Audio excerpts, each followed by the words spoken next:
So, welcome everybody, and to Niche in a Nutshell.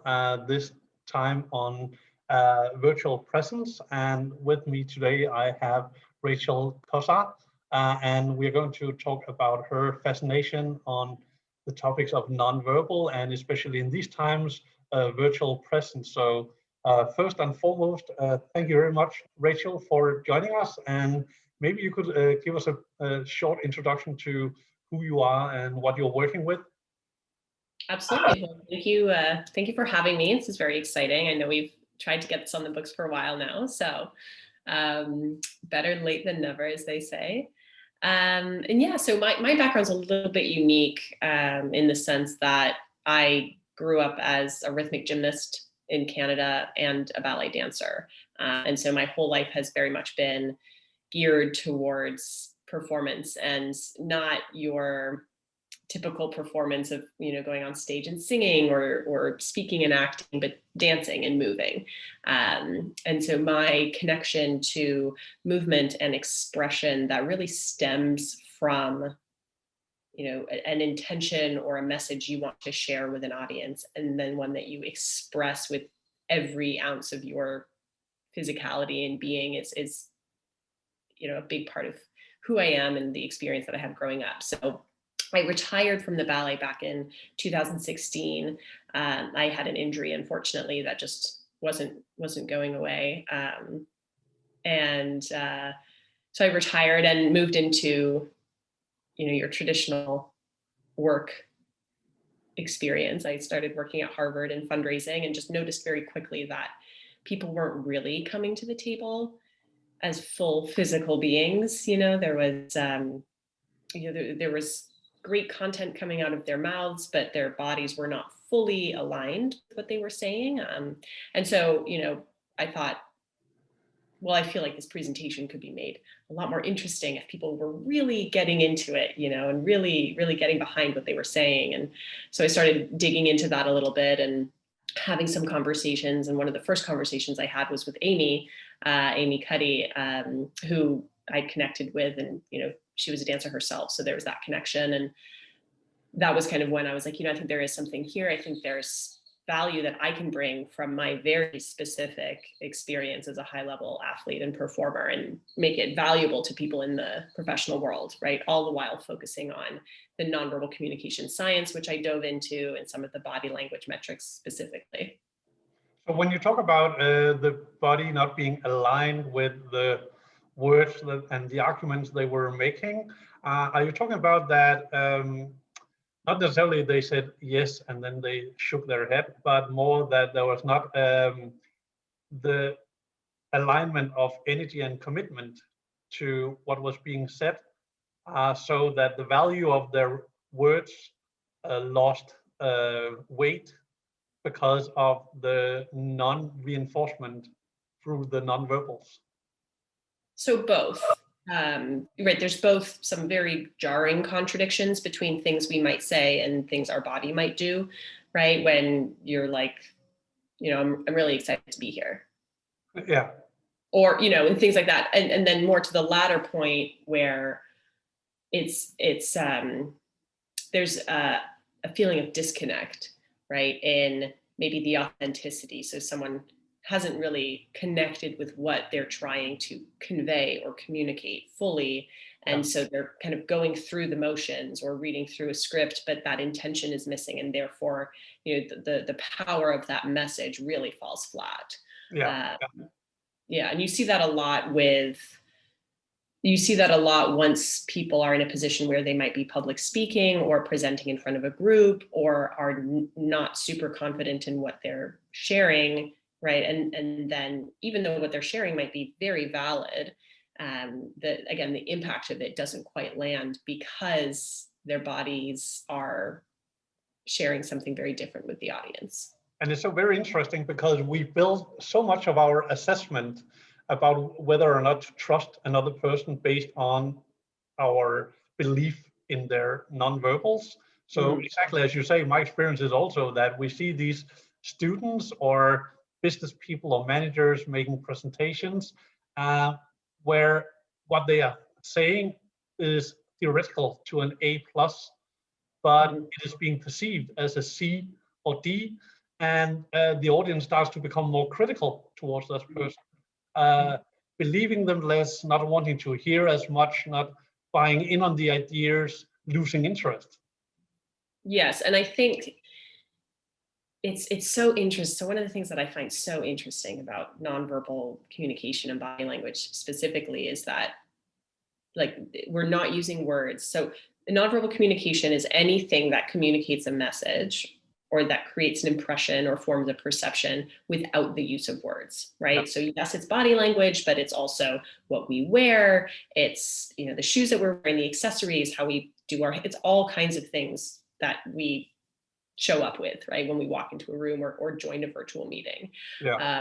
And so in the virtual world, right, then we have factors like lighting and framing that also, again, share a message about who we might be or how we might think as a person.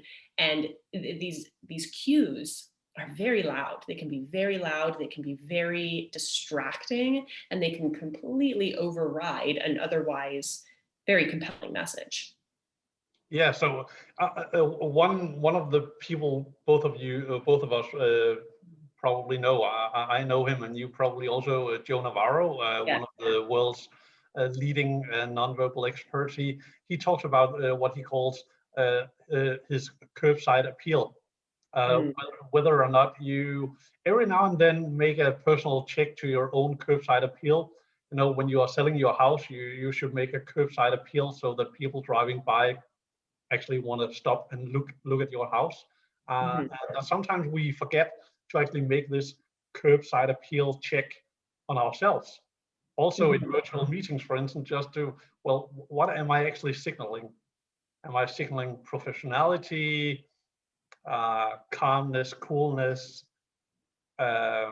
frustration, or sloppiness? Or, you know, we are transmitting so many messages with or without our knowledge, that you can either pay attention to or not pay attention to, and just live with the flaws, or you can harvest or reap the success of actually paying attention to it.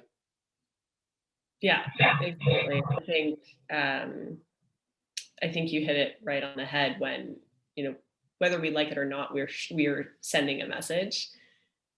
Even if you shut down and, you know, don't say anything, or like you're that's still a message. You can't escape it, right? Yeah. So it's a choice. You can either, you know, really lean into that and be intentional with the choices that you make, or you can kind of not be. And then at that point, you're kind of putting the responsibility upon your audience to work a little bit harder to try to remove judgment and, you know, try to really get to what it is that you're saying. And it's like, there's actually, you know, as a speaker or as someone who's sharing a message, you have a responsibility to be as clear as possible. And yeah, I had a conversation with Joe once where he said that when you watch an interview, sometimes it actually makes a lot of sense to watch the interview without sound first, and then with sound afterwards, because we have been taught so many times since childhood that pay attention to what's being said and listen to the teacher, listen to what's being said, that we have almost been forced to use our audible sense more rather than our visual cue senses. So sometimes when we see an interview or a person speaking without hearing what they are saying, we get a different appreciation of what we can actually observe. And then when we listen to what they're actually saying afterwards, we get a much more complete picture. So it's very interesting, and quite interesting that you have your background as a ballet dancer, where you are not like an actor. You are not speaking and acting. You are only communicating emotions and convincing people through your aesthetics and your movement and rhythm. So when you then later on, also maybe because of the pandemic, or you can dig into that, the increased use of Zoom and Google Meet and whatever we have, is that where you started to increase your interest into the virtual presence? Yeah, so it's very funny. Right before the pandemic, Joe Navarro and I had been talking, and he was like, let's co-author an article. And I was like, we should do, and this was before everyone went remote. But I was like, we should do an article on the nonverbal cues that you send over video when you're connecting over video. So we'd started to write this article, and then all of a sudden the whole world just, went crazy. And the article came out very, very early in the pandemic. And so I had started to think about this not new, but this channel of communication that was really coming online. And when the pandemic hit, of course, everything then changed. And my goal became oriented around, like, how do we make this feel more human, number one, so that it's less fatiguing, less exhausting, and more energizing, and something that we can actually drive impact over. And then number two, like, what are some of those nonverbal cues that you want to be aware of, and then that you want to keep an eye out for in your audience? A lot of the frameworks remain the same, but some of the details change. So when we talk about primarily these virtual presence cues and things to do to improve it, could you give like your ideas on what virtual presence is and how people can work with their nonverbal presence, and then we can take a small travel into all the pitfalls that we also see in it, because it is a tricky area, right? So I would like to hear how you define virtual presence and some of the things you have found that people could do to optimize. So the definition that I use for virtual presence is the same as the one that I use for in-person. So it's when your full range of expression aligns with your intention and you're able to authentically connect with others, right? So that's the definition of presence that I use, whether we're doing an in-person session or whether I'm doing it virtually, right? Because if you look at that definition and you think about the interactions you're doing virtually, like, ask yourself, does that all of a sudden does anything within that definition all of a sudden not apply or not matter? And the answer is no. It all is still relevant. So then the question becomes, okay, so how, right? How do we do that? And all of my work starts with your own awareness, your awareness of yourself, your awareness of your own presence. And a big part of that starts with actually being able to be present. And so before we start talking, like, it's very easy to get, distracted by gestures and facial expressions and blah, blah, blah, right? And all that, like, cool stuff. But it's like, actually, first, are you here in this moment? Are you present? Are you connected to the ground? Something I talk about a lot. Yeah. Are you breathing? Are you relaxed? Are you aligned with your intention, the reason that you might be having a conversation to begin with, right? Yeah. And then from there we can start talking about things like, posture, and what are some of your blind spots around body language and nonverbal communication that might be sending a message you're not aware of, right? That's like the first thing that we want to face, is making sure that we are not unknowingly sabotaging our own message, or, making someone else feel something that's not helpful to the conversation we're having. And in the virtual world, that it has to start with your tech setup, right? Because when you talk about feeling grounded, do you mean like having your shoes off and have your feet placed flat on the ground so that you feel secure and feel grounded? Or if we take it from the bottom and up? Yeah. So you don't have to have your shoes off and all that. Oh, no, but I know that. Yeah, but your feet on the floor. Yes. Yeah. Yes. Feet on the floor. I mean, so I when I'm coaching in person, I usually do invite people to take their shoes off, because we spend so much of our time running around in these ridiculous shoes for some of us, and never feel the ground underneath our feet, right? And that connection can be very reassuring for us as dancers. It's the main reason that we're able to move so quickly and so dynamically and jump so high and turn so fast or so many times, right? It's because of our relationship with the ground. And so I think starting there can be really helpful because we spend so much time up in our heads. But yes, so to your question, it's about, having your both feet firmly planted in the ground, and at a few points throughout the day or before you join an important meeting or pick up a phone call, almost pressing against the ground to feel that support that you have. Yeah. Do you also do I have worked a lot with the study that Amy Cuddy did, back in 2010, and that made her sort of breakthrough in terms of the nonverbal world, where it talk about power posing and all these kind of things. And do you also recommend that people, prior to doing like a Zoom meeting, or like I do when I do negotiations or mediations, to actually take up space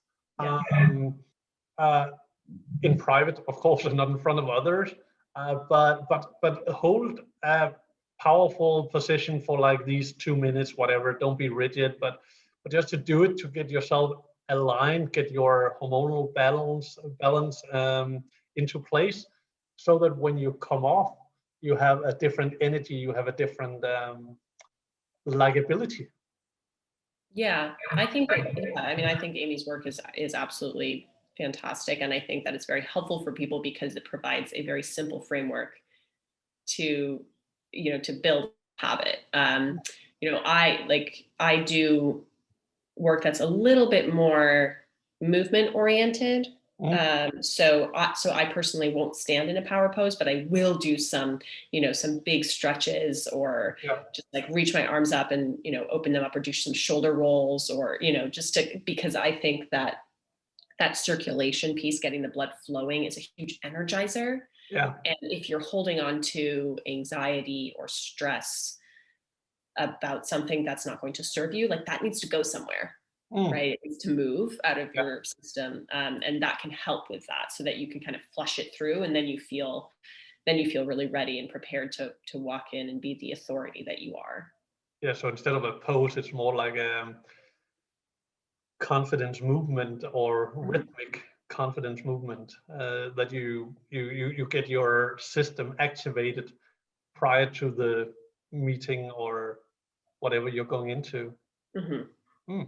Cool. So now we have our feet on the ground and we're sitting in a comfortable chair, or standing, if that's possible as well. Sometimes it's not, but because your laptop and camera and where you can place it.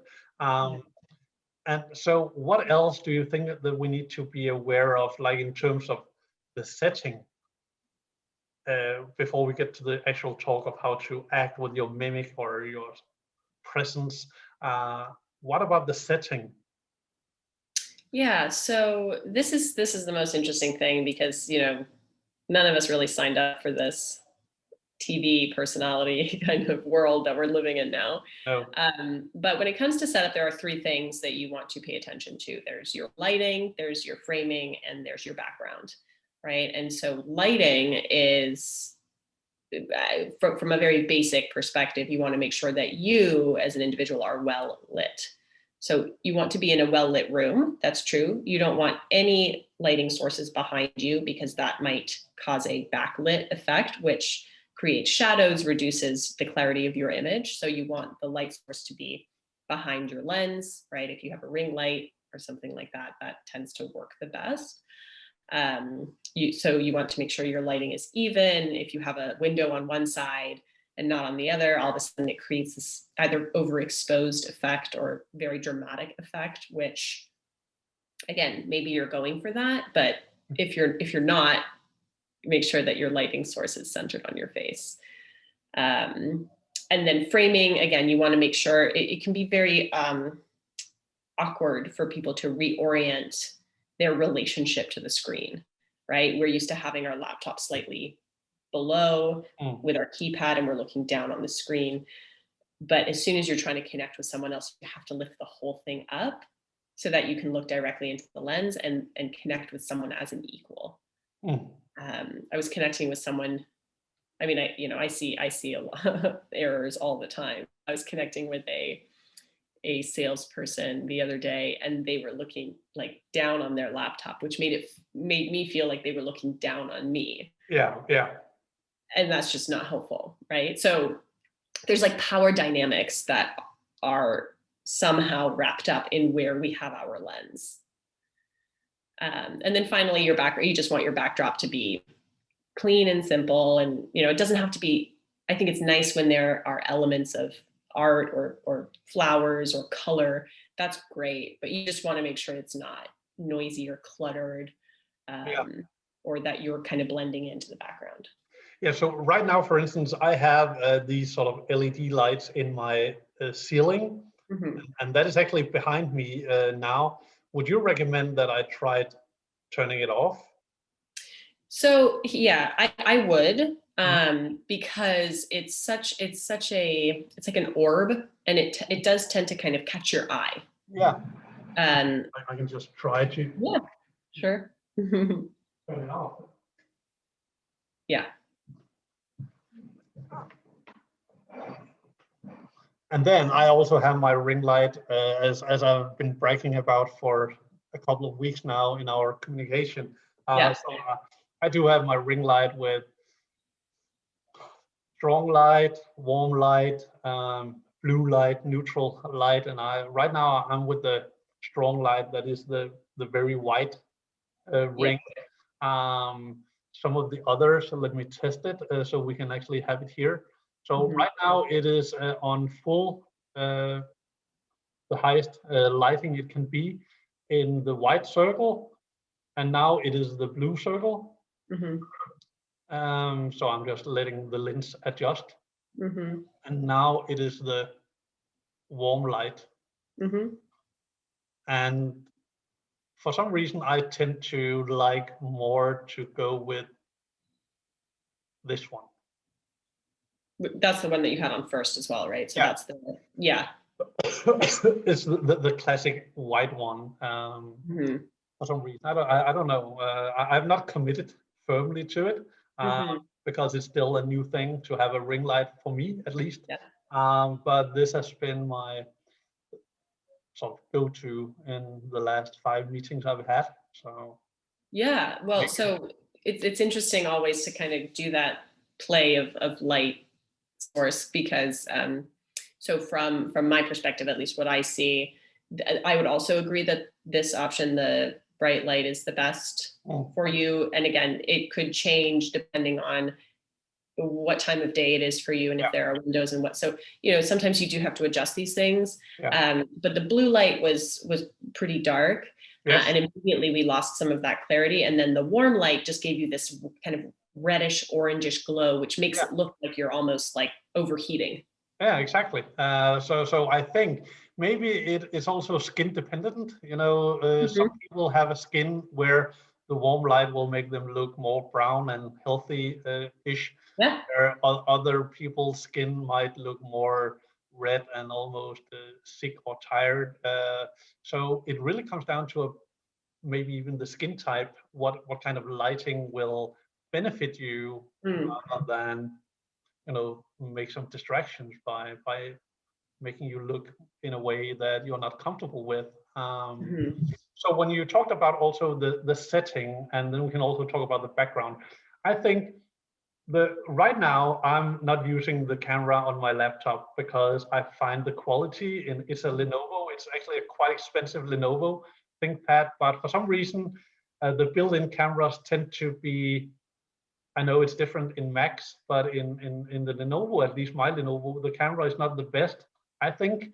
So I'm using a separate Logitech camera. Problem being that it is being now located at its own tripod behind my laptop, and then I have the ring light in between, and then my laptop. So you have camera, ring light, laptop, and that's fine. The issue is, however, that for me trying to be present in this conversation right now. I'm looking directly into the camera, which is a huge problem. And it's actually easier for me now because the camera is placed like 4-5 inches apart from the top of my screen. So I cannot really get drawn towards you. You know, my eyes are not naturally drawn to you. It's very easy for me to look directly into the lens. However, the problem is that I cannot read you. Right now, you know, if I'm looking at you, look at where my eyes go. Right. Yeah, right. So, but now I can read everything you're saying. I can see your smile. I can see your pictures, your art, and your frames on the wall, and I can see your eye and if you're whatever facial expression you're having. And now I can only see, like, you know, vaguely what you're doing. I can maybe, even if you smile, I can sense it, but I cannot see if it's a Duchenne smile or a polite smile. So that I find regarding the setting, that the more professional you do it, I have still to find the optimal setup where you can be present by looking into the camera, as well as being capable of observing. So until the day where they find out how to integrate a camera in the middle of the screen, this will be a challenging part, right? I think so. And I know that some, there are definitely advancements being made to that effect where, you know, you'll look at the screen and we'll deep fake adjust your eyes so that it looks like you're looking into the lens. Or maybe, as you say, they'll create a broader like lens filter, or maybe it's like a virtual camera that you can kind of place right in the middle of the screen or something. Who knows, right? But that's probably one of the hardest things about connecting virtually. You know, I just use the camera on my MacBook because I think it's like very high quality, and I think if you're doing all the right lighting and everything, you get like a pretty pristine image. And so it's not so hard for me to look into the lens and still see a lot of you. And then it's also not so bad for me to look slightly below. If I'm not doing the talking, right? If I'm listening to you, I will just look at your face so long as you're in speaker mode and you're kind of taking up the center of the frame. So are you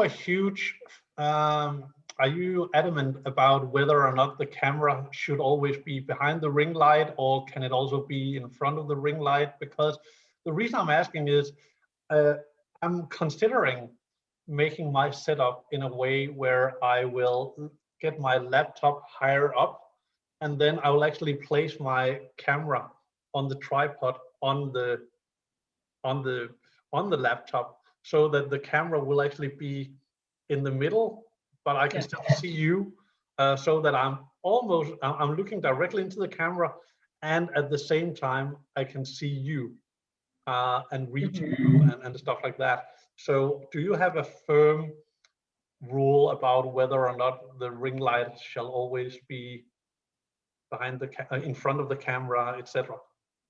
So technically the ring light should be behind the camera, right? And I think when it comes to camera placement, you can play around with it. You really just want to make sure that if the camera is behind the ring light at any point, that you're not getting strange light kind of rays and orbs that you might get if the camera starts picking up on a light source that's between it and its subject. Sure. And regarding the background, I think I recall, actually, again, it's not to constantly highlight Joe and Amy, but they are entrepreneurs within the area of nonverbals and these things that we are also talking about here. I think I heard him say at one point that when you have virtual meetings with a lot of participants, right now we're just the two of us, so it's not as disturbing to my eyes to watch at your screen, because your background is only one background for me to pay attention to. But if you have 4 or 5 or even 20 in a meeting, you are actually exposed to not only 20, 25 faces, but you're also exposed to 25 environments, which can actually, because our brain is constantly scanning, our surroundings. And if our surroundings is normally just a room, but now it's 25 rooms that we are analyzing without knowing it, but it takes it draws from our energy resources, because we cannot turn off the fact that our brain needs to scan the situation. So do you have an idea in terms of, when you have more participants, whether or not people should use a simple background, all of them, or how to avoid people getting tired in meetings without knowing that a part of the tiredness might be coming from being exposed to so many backgrounds? Yeah, so what I would say about that is, like, virtual meeting etiquette needs to be established. It hasn't been yet. And as we move forward into a hybrid in-person remote situation where, many of these elements of connecting with people virtually will remain, remote work as an option, increased flexibility will remain, we're going to have to define, like, if we're doing a video meeting, there has to be a clear structure. We are not spending more time than we need to on video. We're not kind of knee-jerk reacting, sending people video meetings when it could just be a phone call. So I think a lot of the fatigue is coming from a variety of angles. But to your question about, backgrounds, I think whether you're having a one-on-one conversation with someone or a conversation with a big group or presenting for thousands of people, I think that your background should be intentionally designed, right? So working with what you have, making it as clean and simple as possible so that it, either amplifies your message or your confidence or your authority and professionalism, as opposed to distracting from it. And then when it comes to being in a meeting with lots of people virtually, as a participant, you want to be aware of, how much you're moving around in the screen, right? So, if you have to get up constantly to do something, I'm not sure why, but there are situations where people have to get up, or if you have to stretch or do something, like, you can turn off your camera for a moment or pop something in the chat and say, like, just running to the restroom, like, because the thing is even in-person meetings, and this is the thing I find so fascinating about this move to virtual, is that, we kind of think back to these like in-person meeting days. And it's like, no, they had huge issues as well. People were having too many in-person meetings to begin with.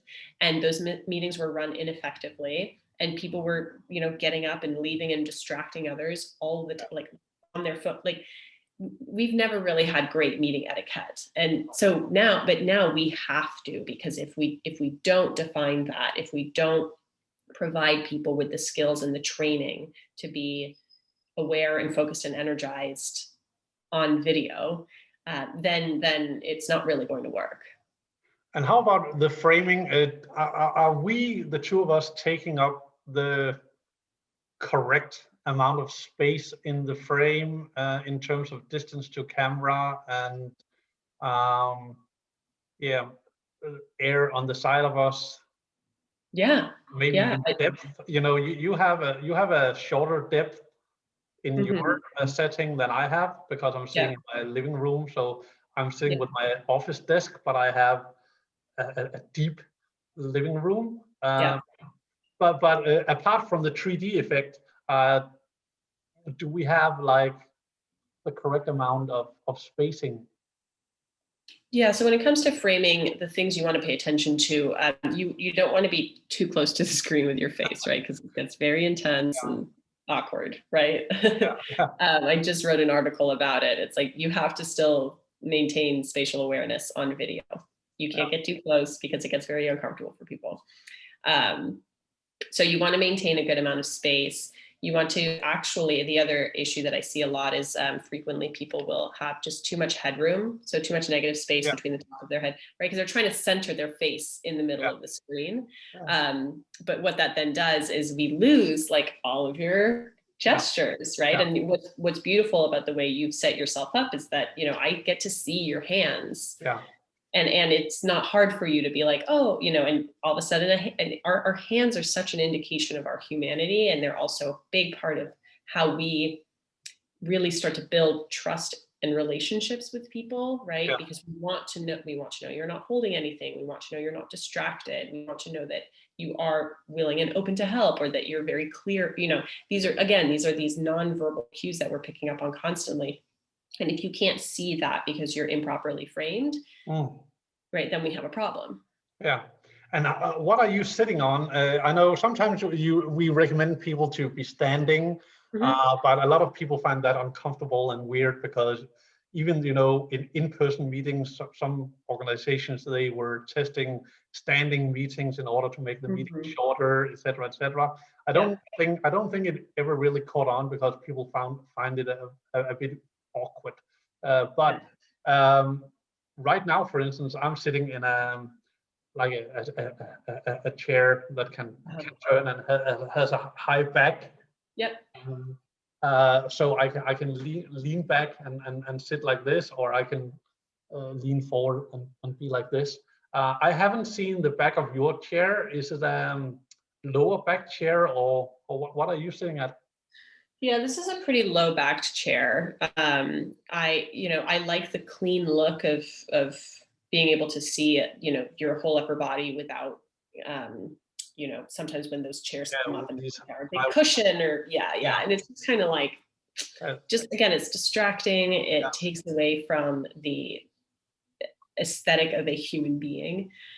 So I do have a low chair back. You know, if I'm doing a big presentation, like I would stand, because that's how I would deliver it in person. You know, you have a different energy when you stand, but standing for everything, I think, is overkill. I also think it's fatiguing, and if you're not standing perfectly, then you can kind of be putting a lot of stress on. Or you will start walking or shaking from side to side, and it becomes almost hypnotizing to watch at or look at.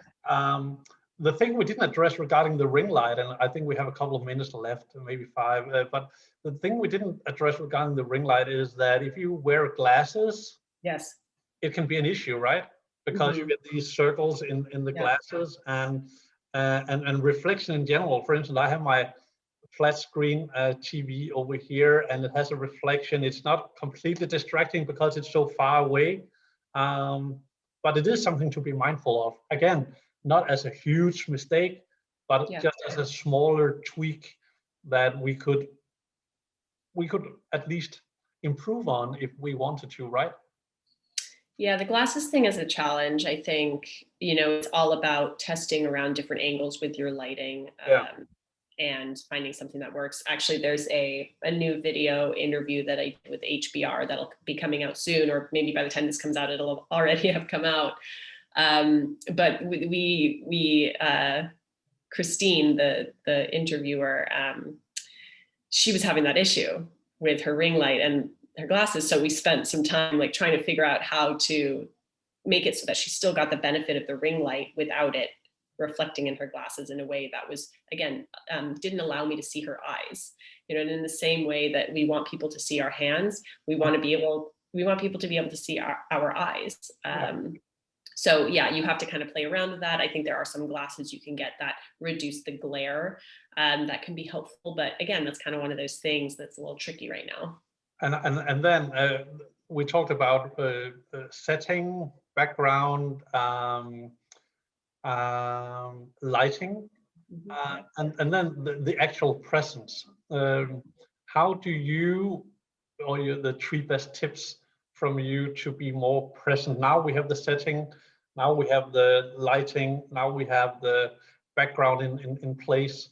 How do you make this connection that you normally would be more capable, and the warmth and all of that we want to communicate? What are your, like, if maybe you have more than 3 or fewer, but what are your best tips for or being present? Yeah, yeah, this is a good way to like wrap it all together. So I think the first tip is to just remember that you are a 3D human, right? So before you join the meeting, taking a moment to, again, connect with the ground, take a deep breath, remember what this meeting is about, how it's different from, the one before and the one after. Having an open and upright posture as your basis will provide the strongest kind of sense of openness, of confidence that you want to, in most cases, relay. Maintaining the spatial awareness that you have with the lens. And then by and large, it's slowing everything down. So I think we tend to, because we don't have people interjecting, we don't have any sounds coming in, we can get a little nervous and start talking very quickly, really trying to ground ourselves in the way that we communicate so that there's also time to adjust for any tech lag that people might be receiving. We don't want to be too distracting with our movements either. So just, again, giving yourself the space, and with space comes a signal of authority, right? If we're talking too fast, people get the sense that we don't feel like we should be talking, or that we're trying to just run through everything as quickly as possible. So just taking your time, being present, and, again, making sure that everything's set up so that people can see you. Yes, and also maybe do the old trick by tilting your head when you're listening. And also remember that when you speak faster, some of your good arguments will also not be counted as valuable, because the faster you talk, the less credibility sometimes it will have, and it can come out confusing, which is not what you want. Exactly. So there are definitely things to pick up and things to improve from all of us. And I like your idea of also working with it prior to the meeting, before you enter the meeting, so that you come off at a good start. And again, the difficult part is definitely to be both capable of watching in the lens and also connecting without being capable of staring directly on the screen. So, so I know we're running out of time, but I did hear you say that you're working on an interesting project with artificial intelligence. If you just have 30 seconds to talk about what you're working on in that respect in your own business. It's called Choreography in Business, right? Great. So the business that I have been running for a few years is called Choreography For Business. And then I'm developing a new software called Virtual Sapiens that will be machine learning based and will provide people with feedback on like everything we just talked about, and will eventually be developed into a full suite body language, nonverbal cue coach, right? So everyone can have their own coach. You can get feedback consistently so you can see how you improve over time. And it's all video event based. Oh, cool. And when can we expect to book a ticket for that? So we're in private alpha right now. So we have, we're running through a test phase now, and we'll go into phase 2 of development, and hopefully get it to the point where we can launch the beta publicly, at which point anyone can sign up to give it a shot. And we're looking at probably, I would say, like another maybe 2 months before we're ready for that. Well, let me know about it when it's out, and maybe we can touch base again and run a test on me and see how it works. Yes, that would be lovely. Thank you. Absolutely. Excellent. So thank you very much, Rachel. And I will just say thank you very much for coming here and sharing your ideas. And I know you have much more on your sort of table of things to work with when you talk about nonverbals and presence. But for today and virtual presence, I think it was very interesting to hear. So I wish you all the best of luck with your project with the machine learning, and I'm looking forward to hearing more about that in the future. Absolutely, Mikhail. Well, thank you so much for having me, and I'll look forward to staying in touch. Anytime.